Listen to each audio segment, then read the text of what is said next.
दोस्तों दोस्तों आज के इस वीडियो में हम केपी एस्ट्रोलॉजी की टेनेंटेड और अनटेनेंटेड थ्योरी को क्लियर करेंगे, जिसमें कि मैक्सिमम लोग कंफ्यूज रहते हैं। इसके लिए हम इस सैम्पल चार्ट की मदद लेंगे। यहाँ पर आपको एक चीज़ ध्यान रखनी है कि आपको यहाँ पर लग्न चार्ट को यूज़ नहीं करना है। टेनेंटेड और अनटेनेंटेड थ्योरी के लिए आपको कस्पल चार्ट को यूज़ करना है। तो यहाँ पे मैं आया हूँ केपी एस्ट्रोलॉजी के कैलकुलेशन पे और ये कस्पल चार्ट मेरे सामने है। टेनेंटेड और अनटेनेंटेड का एक सिंपल सा लॉजिक है। जैसे कि मान लीजिए कि आपके घर में कोई किराएदार रहता है, तो आप अपने आप को टेनेंटेड मानेंगे।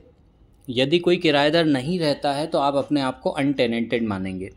बिल्कुल उसी तरीके से यदि कोई हाउस खाली पड़ा हुआ है, उसमें कोई दूसरा प्लैनेट नहीं है, तो उस हाउस को आप अनटेनेंटेड मानेंगे। और यदि किसी हाउस में कोई प्लैनेट बैठा हुआ है तो उस हाउस के लॉर्ड को आप टेनेंटेड मानेंगे। अब फॉर एग्जांपल समझने के लिए मैं इस चार्ट में आपको इसे समझा देता हूँ। जैसे यहाँ पर देखिए मरकरी के 3 हाउसेस हैं, पहला, दूसरा और 5वां। यहाँ पर पहला हाउस तो खाली है, लेकिन 5वें और दूसरे हाउस में जुपिटर और वीनस बैठे हुए हैं, यानी कि इसके घर में कोई बैठा हुआ है, कोई किराएदार है। इसका मतलब कि जो मरकरी है वो टेनेंटेड प्लैनेट कहलाएगा। बिल्कुल वैसे ही जुपिटर को देखेंगे तो जुपिटर के भी एक हाउस में मून है, इसका मतलब जुपिटर भी टेनेंटेड प्लैनेट है। अब आते हैं 12वें भाव पे। 12वें भाव का जो स्वामी है वो कौन है? मंगल। तो मंगल के घर में कोई भी नहीं है, इसका मतलब ये हुआ कि जो मंगल है वो अनटेनेंटेड प्लैनेट है।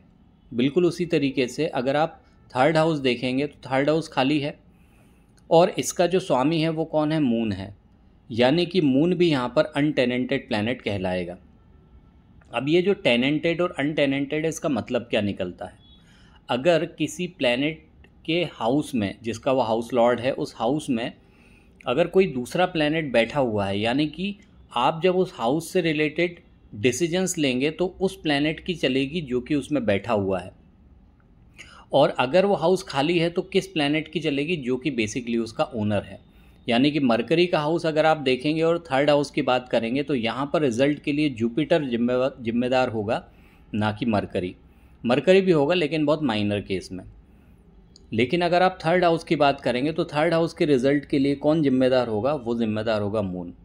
यहाँ पर नक्षत्र और सब लॉर्ड की थ्योरी भी आती है, जो कि हम आगे आने वाले वीडियो में समझेंगे। इसी तरीके के और वीडियोस के लिए हमारे चैनल से जुड़े रहें, लाइक और सब्सक्राइब ज़रूर करें।